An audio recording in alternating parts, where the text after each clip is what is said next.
Ny fiainanay fa ianao tokoa no lalana sy fahamarinana ary fiainana. Tsy misy olona mahazo miditra any aminao raha tsy manana anao ao anatiny izy. Saotra noho izany fanoloran-tena feno fitiavana izay nanolorana amin'ny tenanao ety hitoetra amin'ny fo mpanotaka anadio izany hizara fiainana ao ary ho tena tempolonao Jesosy, tempolon'ny fanahy masiny, tempolon'ny rainao tokoa zany fona izany. Avy ampamonjy malala hiditra amin'ny fiainany tsirairay izay voreto ianao mba azahoanay mahalala tsara ny ahatsaranao, mahalala tsara ny fitiavanao, mahalala tsara ny famindramponao ary mahafantatra koa ny asarobidin'ny lanitra zay fa vonina omenao ny mpanota amin'ny bebaka rehetra. Ny anaran'i Jesosy, amen. Ten'Andriamanitra voalahatra ho anjara asika amin'izao alahady fahadimy manaraka ny epifania zao dia araka izay voasoratra ao amin'ny filazantsara masina araka ny Matio. Matio toko fahatelo ambin'ny folo.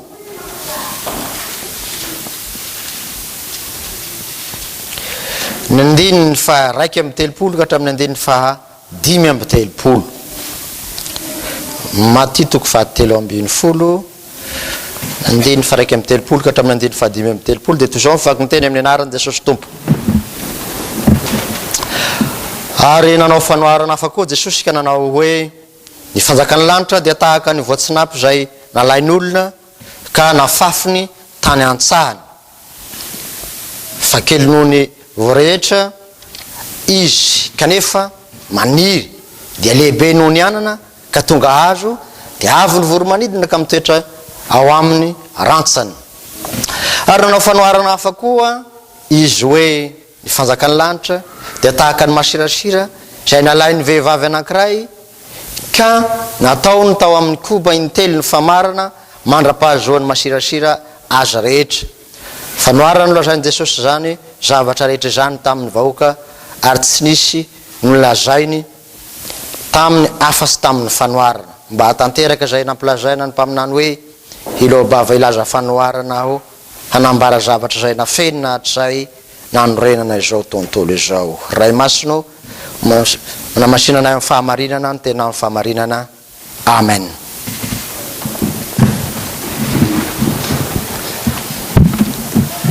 Ry fiangonana malala ho aminareo rehetra ny fahasoavana sy ny fiadanana avy amin'Andriamanitra raintsika sy Jesosy Kristy Tompo. Amen.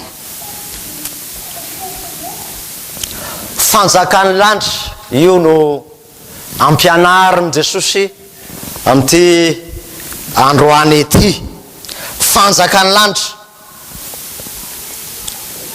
Efa nisy fotoana nyzaratsika teto ny fanontaniana hoe iza ny fanjakan'ny lanitra, inona ny fanjakan'ny lanitra, ahoana no azahoana izany fanjakan'ny lanitra izany. Ny valiny dia mazava Jesosy no fanjakan'ny lanitra araka izay lazainy eo amin'ny Luka toko fafito ambin'ny folo ny andininy faha raika amby roapolo ny hoe aza manao hoe indro atsy Kristy na indro ary Kristy fa ny fanjakan'ny lanitra dia ao anatinareo. Ka ny fanjakan'ny lanitra raha notanena hoe iza dia tsy hafa fa Jesosy tenany izay manjaka ao anatin'ny olona. Inona ny fanjakan'ny lanitra? Fanjakan'ny lanitra koa dia ilazana ny vahoakan'Andriamanitra ka Andriamanitra ny mpanjaka ao ary sika no vahoakany zany fanjakany zany. Nazava mahafinaritra ny fampianarana sekoly alahady teo fa isika no citoyenny lanitra.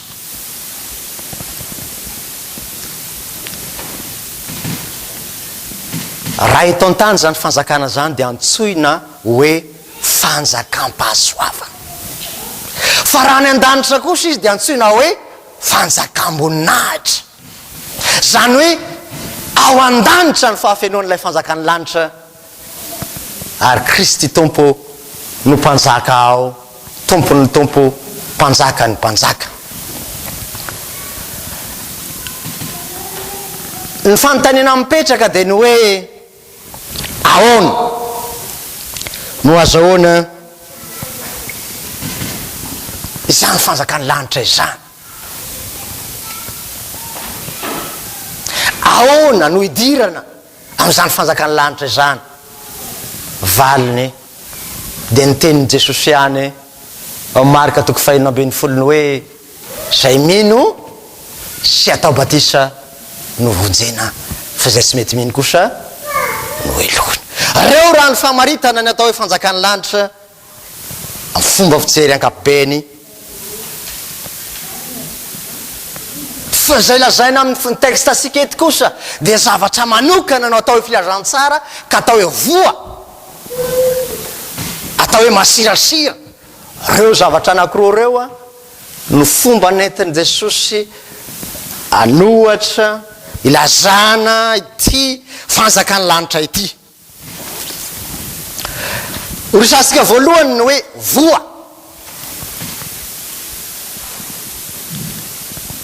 Amin'ny Luka 4:4-5 dia paralèle na mitovy amin'ity texte anjarasika ity, na dia misy fahasamihafana kely ny fanazavan'ny mpanoratra azy. Dia azavaina na amin'ny Matthieu na amin'ny Marka na Luka ity fanoharana na amin'ny voa ity. Jesosy raha teo namaritra azy ny voa hoy Jesosy dia ny tenin'Andriamanitra. Ny voa dia ny tenin'Andriamanitra. Ny fanazavany Jesosy azy dia misy tany karazany maromaro ilasahany zany tenin'Andriamanitra izany. Ao ny eo ambony vatolampy, ao ny any amoron-dalana, ao ny amin'ny tsilo, ao ny amin'ny tany mahavokatra.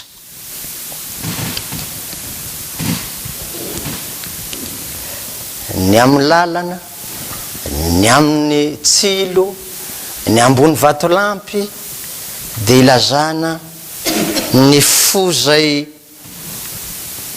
tsy mety andairany tenin'Andriamanitra.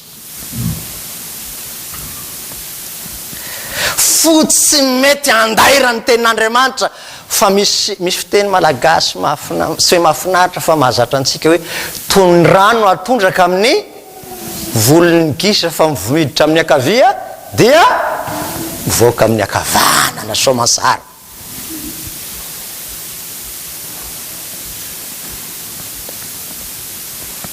Tsy fantatro ny ianao aloha fomba fandraisanao azy amin'ity alahady ity sy zay alahady lasa. Fa zay ambaran'ny tenin'Andriamanitra, ny lalan'ny tenin'Andriamanitra dia miditra amin'ny sofina ary mitoetra ao amin'ny fo. Tsy fantatro zay toerana misy ianao tompoko ny tompo mahalala. Raha miditra ato mivoaka atony ianao dia mampalahelo zany.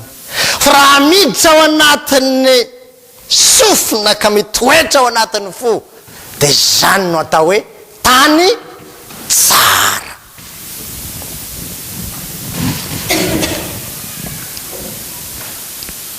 Lazaina hoe tany rasy ny olona raha voagezan'ny fiaiaiana zao fiainana zao ono ka tsy mahavanimboa.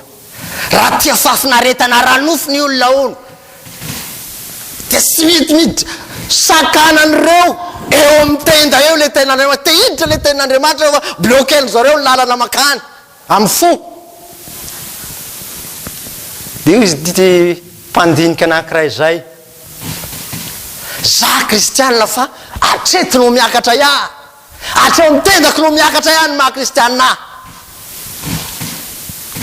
Fa eo amin'ny tendako no midina dia za ny tompony io, zay ampiasako an'io.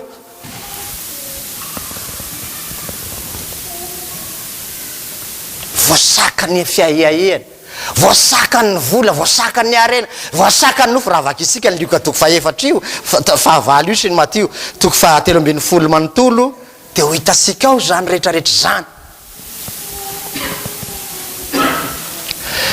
Fa ny tany mahavokatra kosa dia ny tenany manontolo no anjakany tenin'Andriamanitra, babo ny tenin'Andriamanitra fa tsy ny loha fotsiny. tsy ny molotra fotsiny miditra misofina manjaka amin'ny fo ary manjaka amin'ny tena manontolo. Io babony Kristy zany no atao hitany mahavokatra ary eo ny fangatahany tompo aminao mba tsy ny ampahany tenanao ihany nomenao azy. Hoy ny irasika mahafinaritra loatra hoe ny tenako rehetra atolotro ho anao tsy misy fetra anao ry any mba raisy ho fanananao hanjakanao ry Jesosy. Engane sika rehetra mino fa tsy sika lay hoe mampiditra amin'ny akavia mamoaka amin'ny akavanana fa ny fiainanao manontolo atolory hanjakany Jesosy fa vonona izy te hiditra tsy hanjaka amin'izany fiainanao zany raha mety anao. Ny voa koa dia ilazana an Jesosy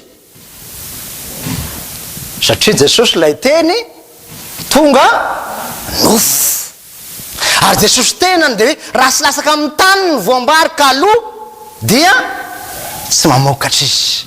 Lazana an Jesosy izay nalevona tao anatin'ny 3 andro ary nitsangana tamin'ny andro fahatelo ny fanjakany lanitra. Raha petraka amin'ny fanontaniana ary hoe ahoana ny fomba nanomezan'Andriamanitra anao ny fanjakany lanitra? Io ny fomba sarotra indrindra,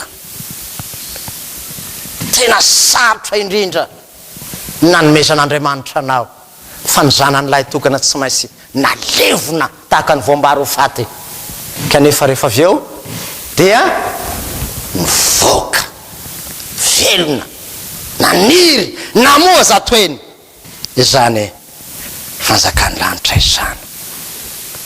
Eo amboniny azy fijaliana Jesosy no manorina fanjakany lanitra ho an'izao tontolo izao ary tsy misy izany ho an'ny mpanota tahaka ansika raha tsy ny rany Jesosy izay nalasany. Nahafoy ny ahy koa anavotako anao mba inona kosa no ahy taminao. Tapany farany amin'ity ten'Andriamanitra ity dia zao ianao mpizara fanjakany lanitra no anaranao mivoaka avy eto zay ho resantsika amin'ny tapany farany zao ten'Andriamanitra izao.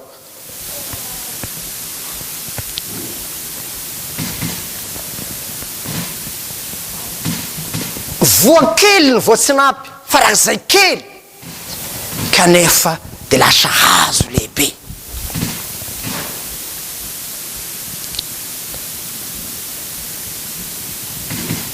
Ny fanjakany lanitra dia tsy mba misehoseho na mirearea na miseho marevaka fa toy ny natao tsinitsina sy ny lavo ny olona.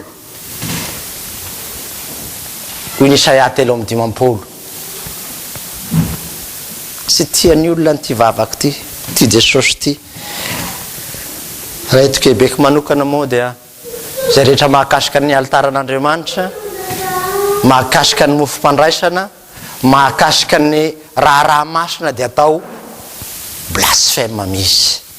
Nefa ianao kosa tsy ao anatin'izany ianao.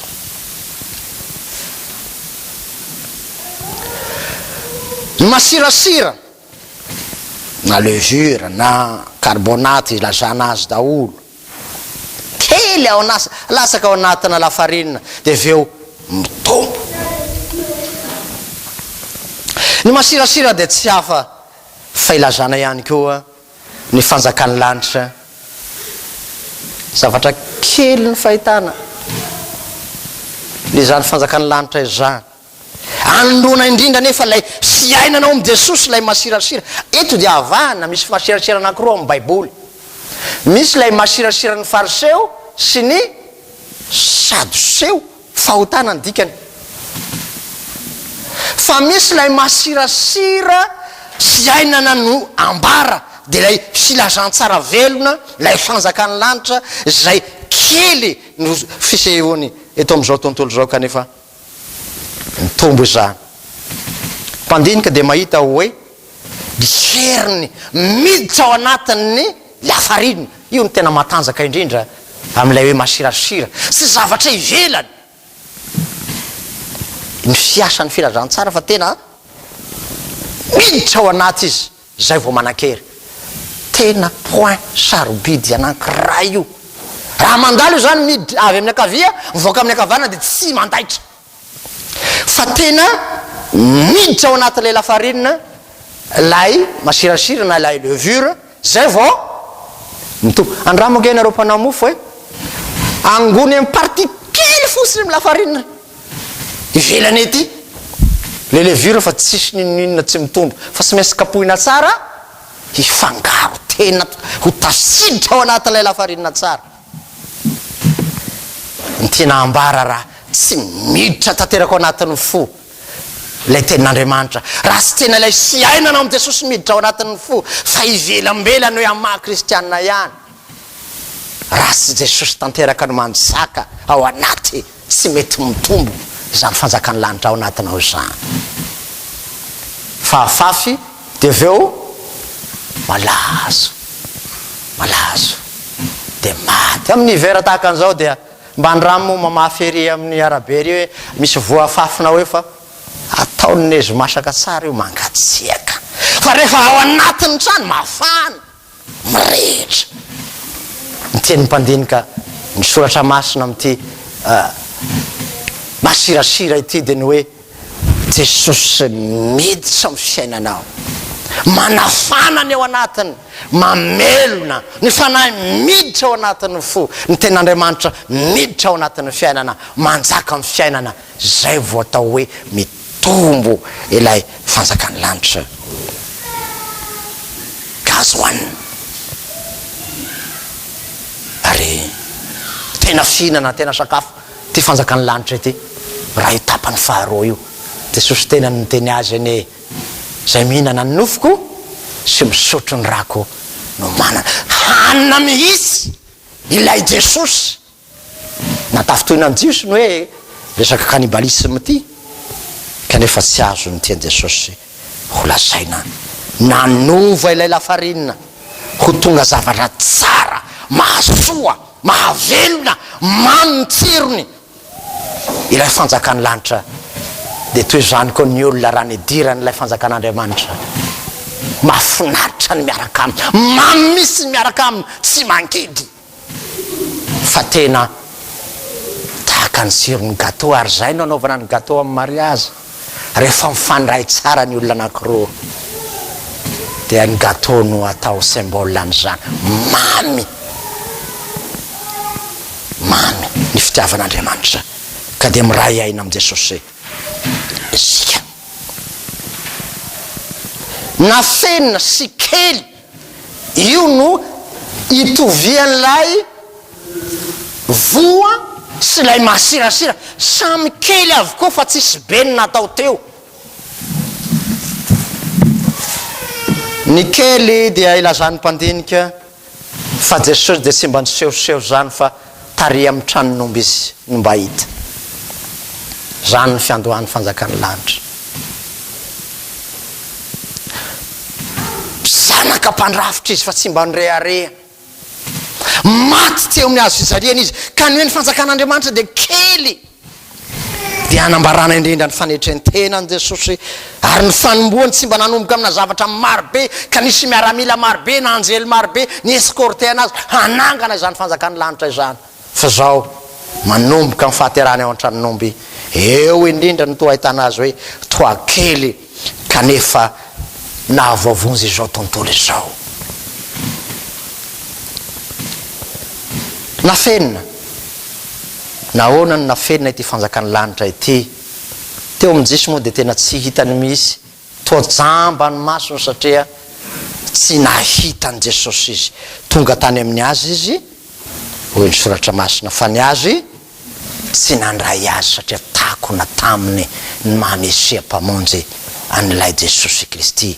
Ka dia io no lazaina hoe nafenina na kely kanefa nivoaka amin'ny heriny zany rehefa nitsangana tamin'ny maty Jesosy, ka nilazany hoe efa nomenahy ny fahefana rehetra any an-danitra sy ety an-tany. Ilay kely sy natao tsinotsinona sy ny laviny olona ho Isaia 3:20 no tonga mpanjaka ny mpanjaka sy tompo ny tompo, ka raha avy izy isara ny velona sy ny maty. Tsy Jesosy malemilemy ka hororanao, sotefanao sy ataonao tsinotsinona, fa ilay Jesosy ho avy amin'ny voninahiny ho avy tsara ny velona tsy misy famindram-po sony zany roaniny famindram-po azy zany mahatonga ny apokalipsy hoe anio aza manamafy ny fonareo,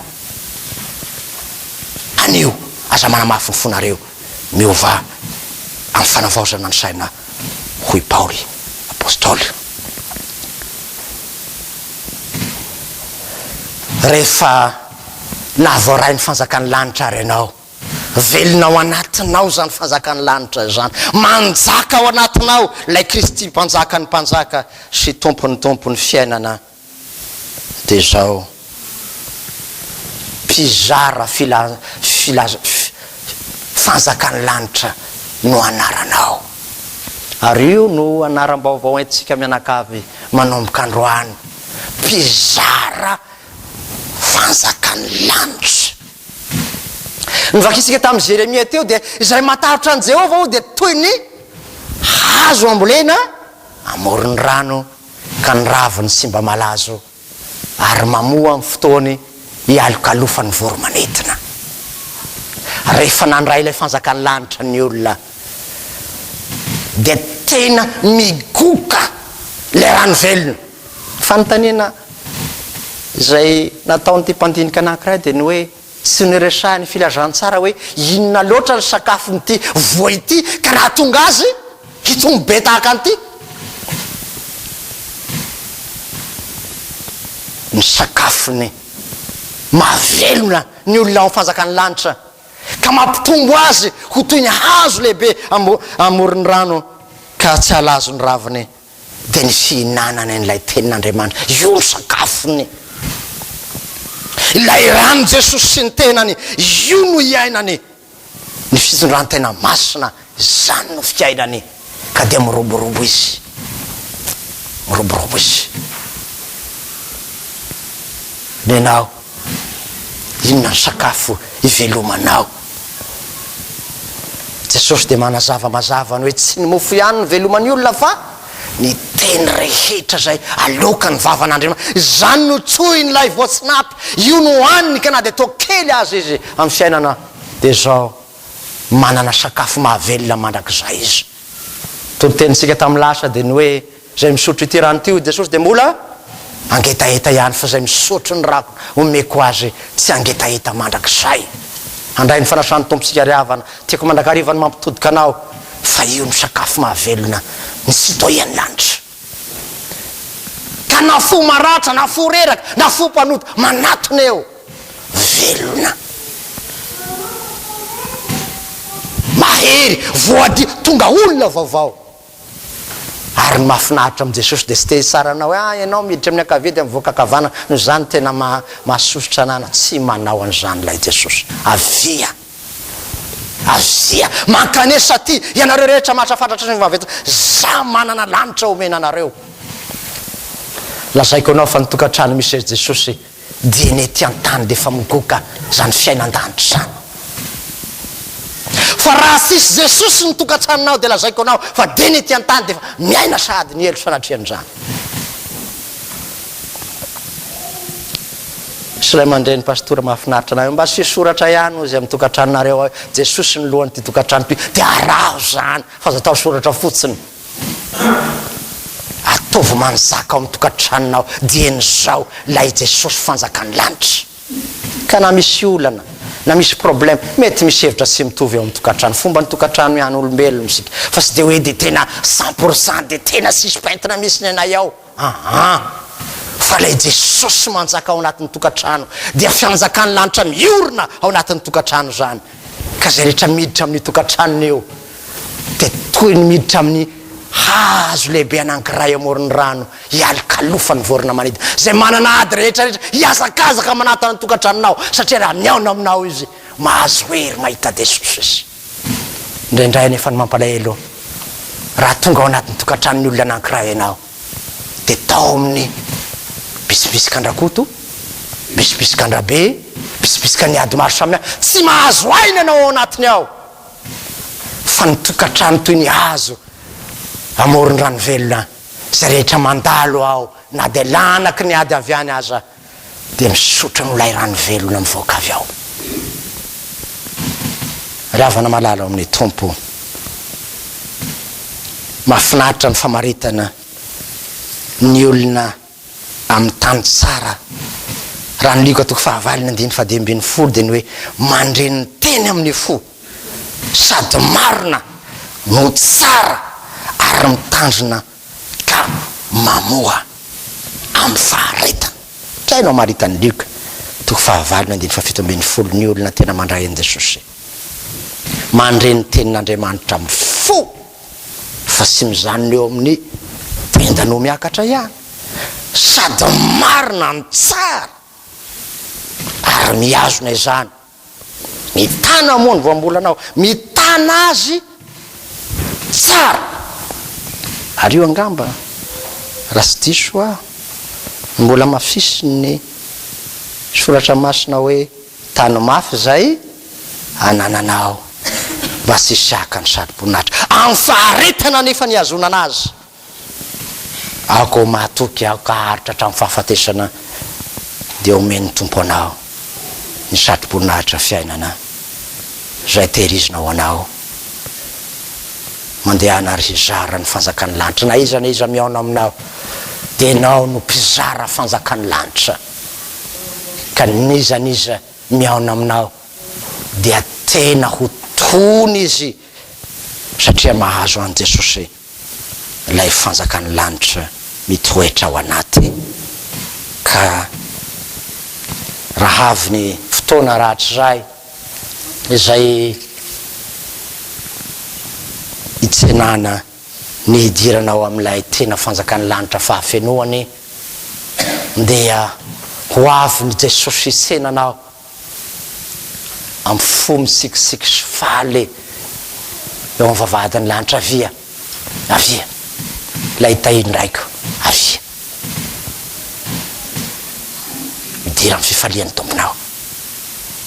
Akory ny hafalianao iaonao koa amin'ireo malala ny fonao zay efa lasa maro.